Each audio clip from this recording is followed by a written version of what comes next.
Gracias por la invitación, aunque estoy bastante liado, pero hubo tanta insistencia que no teníamos más remedio que venir.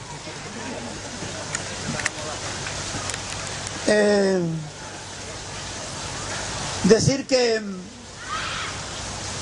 hay verdades elementales que desde la izquierda hemos olvidado.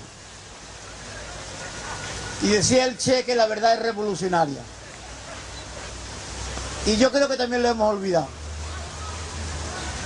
Porque hay verdades que si las reconociéramos actuaríamos de otra manera. Y yo pienso que la realidad que estamos padeciendo en este instante no está suficientemente bien retratada por la izquierda para dar la respuesta concreta que esa realidad necesita. Lo primero que no nos acabamos de enterar, aunque lo decimos mucho, es que el sistema que padecemos hoy es el viejo capitalismo, que hoy, igual que ayer, se basa en la explotación del hombre por el hombre, la desigualdad creciente entre las personas y los territorios. Un sistema que sigue siendo imperialista, aunque al imperialismo ahora le llamen globalización. Un sistema que está en crisis, pero que no nos cuentan las verdades de la crisis y sobre todo nos da miedo a abordar lo que en el fondo está sucediendo, que es que más que crisis es una crisis del propio sistema capitalista de producción y que la salida a la crisis tiene que ser necesariamente poniendo en cuestión ese sistema. Y no nos dicen, por ejemplo, que la crisis que padecemos, más que crisis, es una gran estafa de 200 billones de dólares provocada por el capital financiero. Una crisis cuyo origen viene de la famosa hipoteca basura, que era que los bancos ya no se conformaban en ganar el dinero de la hipoteca, sino que el negocio no estaba en cobrarte a ti los intereses de la hipoteca, sino el negocio era revender la hipoteca a un banco, a un tercer banco, a un cuarto banco, a un quinto banco. Y así, cuando los hipotecados, porque daban mucha facilidad, no pudieron pagar la hipoteca, resultó que, desgraciadamente, había más de 200 billones de cheques sin fondo que son la causa de la crisis, cuando los bancos no tuvieron liquidez, dejaron de prestar a la industria, crisis de la industria, crisis de la agricultura, crisis del comercio, crisis de la construcción, crisis del sistema capitalista de producción. Pero nos quieren decir, de alguna manera, que esta crisis, decía Zapatero, que no sabía nada de la crisis, que no tenía la culpa, Rajoy no tiene la culpa, nadie tiene la culpa. Parece como si la crisis fuera una especie de maldición divina, y eso es una gran mentira. La crisis tiene verdugo y tiene víctima. Verdugo el capital financiero, verdugo los gobiernos que le han hecho el juego. Y si hubiera justicia en este planeta, la mayoría de los banqueros de este planeta y la mayoría de los presidentes de gobierno tendrían que estar en la cárcel por alta delincuencia. Porque lo que hay es un gran robo, un robo fenomenal.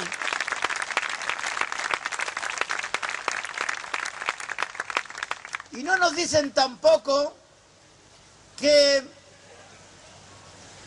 la crisis se sale con los recortes. Pero no nos quieren decir que la crisis, si fue un negocio al principio, un gran robo, el mayor robo de la historia del capitalismo, ahora sigue siendo un negocio. Hace tan solo unos meses los bancos españoles han comprado dinero al Banco Central Europeo, que es dinero público, al 1%.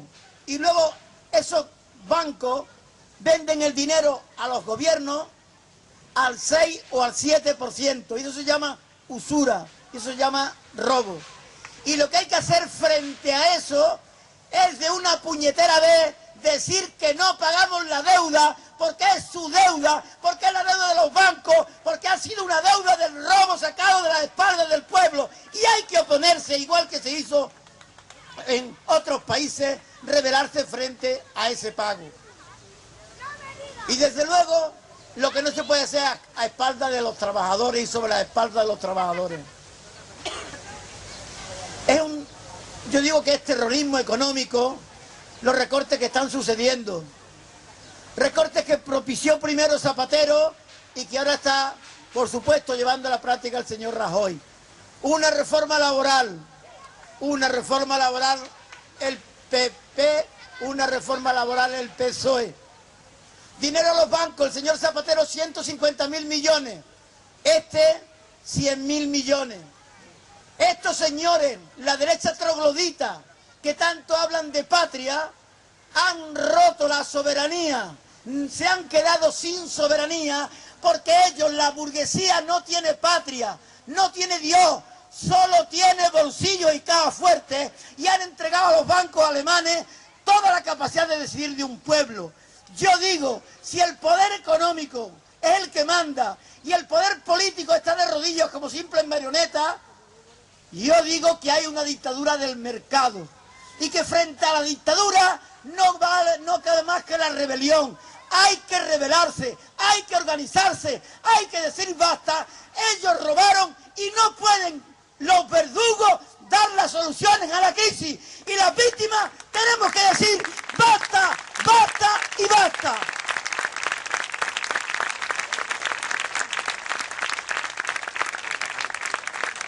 Porque si no lo evitamos, ¿cómo quieren salir de la crisis? La salida de la crisis es haciendo que los ricos sean más ricos y los pobres seamos más pobres. Yo le llamo el bandolerismo al revés. En Andalucía había una gente en el siglo XIX que le decían los bandoleros, que robaban a los ricos y se lo daban a los pobres. Zapatero y Rajoy, yo digo que hacen el bandolerismo al revés, roban a los pobres y se lo dan a los ricos. Y desde luego para eso hace falta lo que está sucediendo, que ellos quieren el monopolio de la violencia. Y la izquierda en eso también tiene que reaccionar. Está bien la no violencia. Yo apuesto por la no violencia. Yo llevo 30 años practicando la no violencia activa. Pero no podemos aceptar que ellos, para mantener sus privilegios, para mantener su robo, echen mano a la violencia. Pero cuando un pobre echa mano a la violencia, entonces se le criminaliza. A ellos, cuando van a Irak a cambiar sangre por petróleo, o a Afganistán, o a Libia, y ahora posiblemente Siria, cuando ellos van a robar, a eso le llaman libertad duradera o justicia infinita. Pero cuando los pobres se rebelan y echan mano a las armas porque están desesperados, en Palestina o en cualquier parte del mundo, entonces se les llama terroristas. Terroristas son ellos. La organización más terrorista que ha parido la historia de la humanidad se llama OTAN. Y mientras no desaparezca la OTAN, no acabaremos con los problemas. Pues dicen que hay que aumentar la capacidad represiva. Crisis, manifestación, rebelión, salida de la gente a la calle, aumento de la violencia. Aquí habéis tenido ejemplos, en Barcelona. A nosotros, yo les hablo desde un sindicato, el Sindicato Obreros del Campo. A nuestros dirigentes nos piden, en estos momentos los más conocidos, 53 años de cárcel. En este momento yo estoy en busca y captura, porque me he negado a asistir a los juicios falsos que nos conducen. Antes de entrar por la puerta estamos condenados. Y a veces ocupamos una finca, ahora mismo estamos ocupando una en la provincia de Córdoba, y antes de entrar tenemos la condena, porque da la casualidad que el juez que nos juzga es el terrateniente que le estamos ocupando la finca. Eso sucede en el siglo XXI y en plena democracia. Y dicen estos señores que hay que salir de la crisis aumentando la desigualdad. Como si fuera poca desigualdad que hay 6 millones de parados y 12 millones de pobres. Y 1 millón de familias en las que todos sus miembros están en paro y se les ha acabado el subsidio de desempleo. En Andalucía hay 500.000 personas, familias, que están siendo amenazadas con perder la casa porque no pueden pagar la hipoteca a los bancos. En Andalucía hay ya el índice de paro más alto de toda Europa, el 33% de la población activa. En Andalucía el 2% de los propietarios posee el 50% de la tierra cultivable. Porque la crisis, igual que hay desigualdad entre las clases sociales, también hay desigualdad entre los territorios, entre los países ricos y los países pobres. Y Andalucía es sur y estamos pagando esas consecuencias. La agricultura, desgraciadamente, con la política agraria comunitaria se la han cargado. Ese es el panorama que tenemos. Y en medio de ese panorama, nosotros decimos que hay salida. ¿Por dónde pasa la salida de la crisis? Hay que nacionalizar la banca. Hay que crear una banca pública que invierta allí donde nunca invertirá la iniciativa privada. Hay que convertir la energía, que es un sector estratégico, en energía pública e inespeculable. Hay que convertir la agricultura, no el alimento en un negocio, sino un alimento como derecho de las personas y de los pueblos. Hay que conseguir que no solamente consigamos que ahora están desapareciendo por privatizaciones continuas, que la salud sea un derecho que público y universal o que la educación lo sea, sino tenemos que aspirar y poner en práctica que la vivienda también sea un derecho. No podemos permitir ni un desahucio más. Entre la policía o el juez que ordena y el que van a desahuciar, nosotros tenemos la obligación de ponernos en medio, porque la vivienda es un derecho reconocido por el artículo 25 de la Constitución. 47 de la Constitución, 25 de la Declaración Universal de los Derechos Humanos. Y en medio de ese panorama está Marinaleda. Marinaleda está en el centro geográfico de Andalucía, entre Málaga, Córdoba y Sevilla. Es un pueblo de jornaleros. Jornalero es campesino sin tierra. En mi idea era fundamental, porque sin participación del pueblo no hay poder político realmente revolucionario.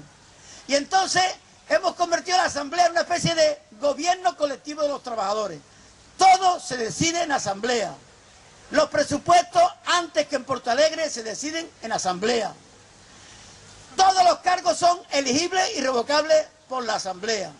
Hemos firmado un documento que decimos que toda persona que tenga un cargo público será primero a la hora de la lucha y los últimos a la hora de los beneficios. ¿Y eso qué quiere decir?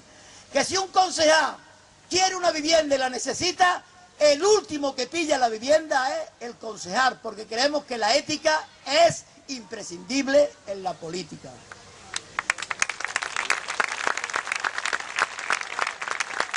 Pero nosotros nos hemos dado cuenta que la democracia política sin democracia económica es una puñetera mentira.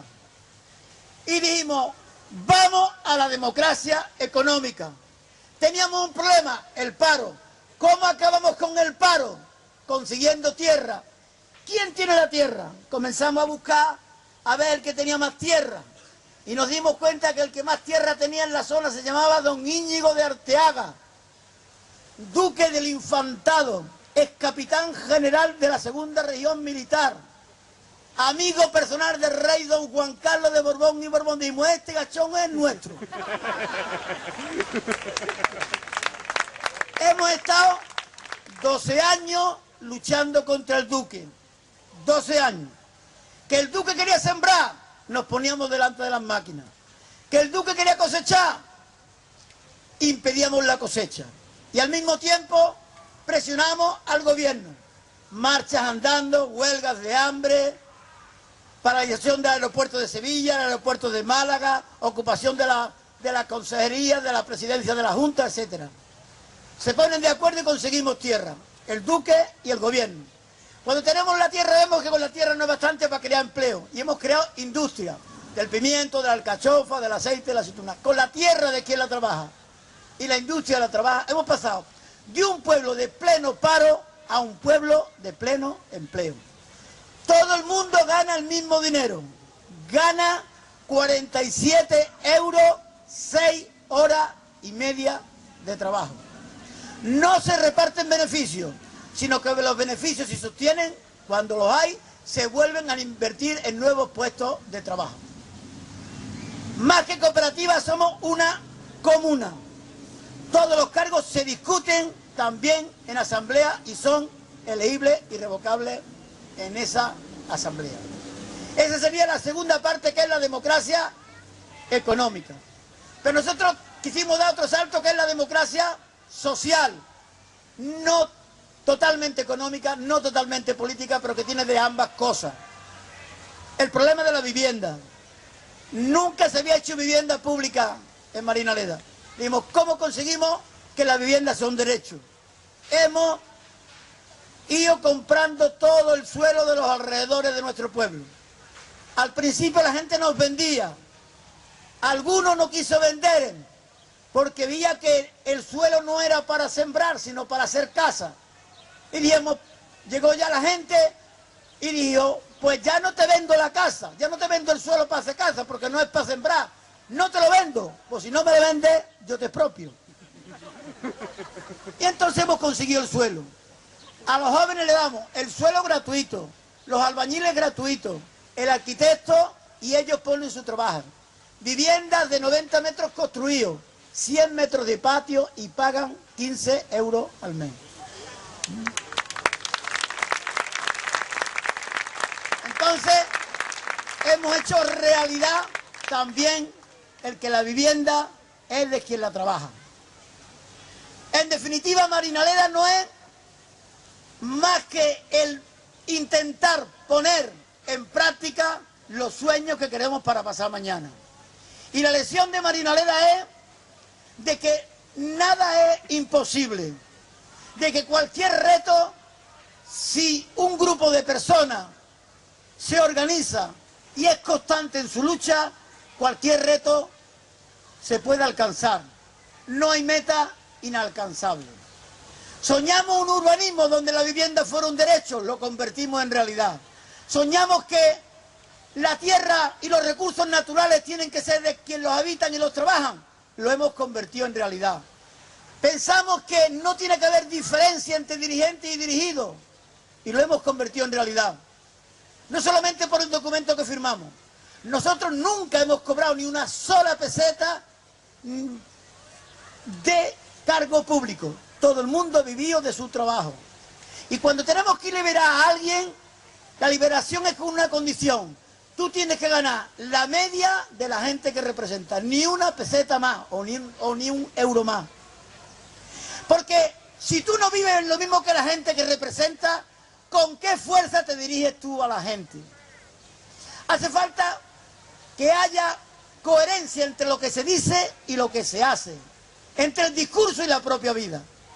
Y nosotros lo hemos puesto también en práctica. Y por eso Marinaleda, a pesar de tantas dificultades, a pesar de tantas represiones, a pesar de tantas incomprensiones, a pesar de que nos criminalizan, de que hemos tenido atentados de la extrema derecha, a pesar de todo eso, hoy Marinaleda sigue siendo un referente. Por tanto, no basta decir socialismo, no basta decir que queremos cambiar el mundo. La izquierda no solamente puede predicar, tiene que dar trigo. Y donde quiera que esté, tiene que anunciar el mundo que queremos para pasado mañana. El ser humano nuevo que decía el Che. Y los valores de otro mundo, que la gente los visualice, porque la visualización de las cosas es lo que te da fuerza para avanzar. Fuerza para ti mismo, porque te das cuenta de que no es imposible lo que tú sueñas, y fuerza para el que te ve desde lejos, porque dicen, a lo mejor yo no estoy de acuerdo con lo que piensan, pero lo que hacen es bueno. Por tanto, yo creo que ese esfuerzo de luchar por la sociedad sin clase, por el socialismo, por el reparto de la riqueza y el reparto del derecho a nivel general, a nivel del territorio y a nivel del planeta, pero al mismo tiempo se tiene que de alguna manera compaginar o complementar con la lucha concreta en el sitio concreto, buscando los intereses de la gente, no lo que nos interesa a nosotros, sino a lo que a la gente le interesa. Y sobre los centros de interés que la gente tiene, yo creo que la gente sí se mueve. La gente es pasiva, no, la gente no es pasiva. Nos quieren hacer pasivos, nos quieren hacer pesimistas, pero yo creo que cuando la gente se organiza en torno a lo que le interesa, a los problemas vitales que tiene, y tú luchas con la gente al mismo ritmo que la gente lucha por los problemas que la gente tiene, seguro que la gente participa y seguro que es activa. Así es que lo que yo tengo que decir es que nos animemos a pelear. Creo que estamos en un momento histórico. Yo diría con los clásicos que hay condiciones objetivas revolucionarias, que lo que hay que crear son las condiciones subjetivas, sindicatos de clase que no les tiemble el pulso. Hay que crear partidos políticos que realmente sean anticapitalistas. Que no lo diga que lo son, que lo demuestren en la práctica que lo son.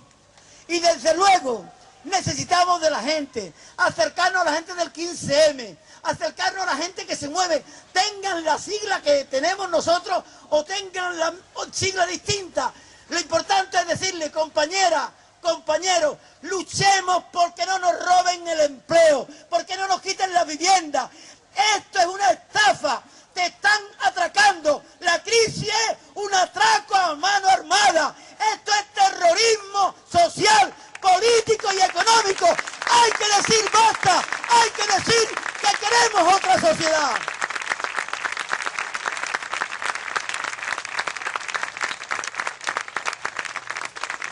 Yo siempre digo lo que decía el Che: solo los pueblos que sueñan verán algún día sus sueños convertidos en realidad. Por eso yo invito al sueño, a que soñéis colectivamente, en Sátiva, los problemas que hay aquí y las respuestas que tenéis que dar aquí. Y un consejo, aunque no me gusta darlo: cuando decidáis hacer una lucha, la que sea, nunca deis un paso atrás, hasta que al menos se consiga una parte de los objetivos que se propusiste. Porque si nosotros aquí hoy decidimos una acción, la que fuere, luchamos, y porque la lucha es dura, porque nos reprimen, abandonamos antes de conseguir algo, a la siguiente vendrá menos gente.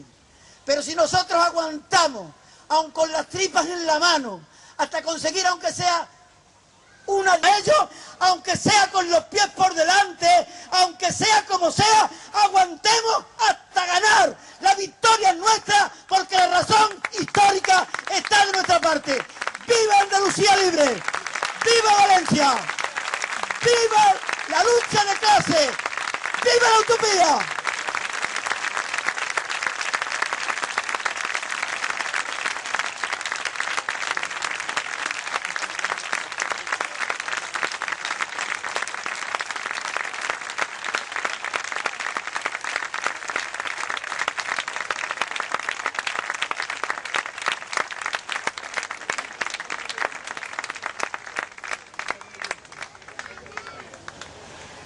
La veritat és que ens hem quedat sense paraules, perquè així tenim l'exemple viu d'una lluita, i es demostra amb els fets de que és possible construir una altra societat molt més justa, molt més igualitària.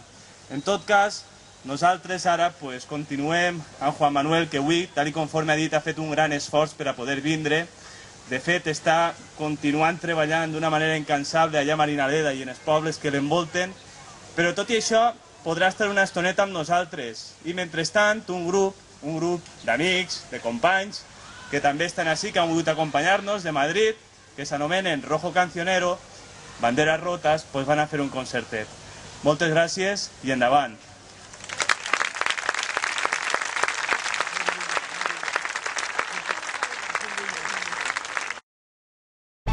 Faltan mordazas para callarnos a todos. Faltan cárceles para encerrarnos a todos. Y faltan balas para matarnos a todos. Yo no voté por ti, no representas a la gente. Yo no voté por ti, no serás mi presidente. Yo no voté por ti. Yo sí tengo memoria, yo sí tengo memoria.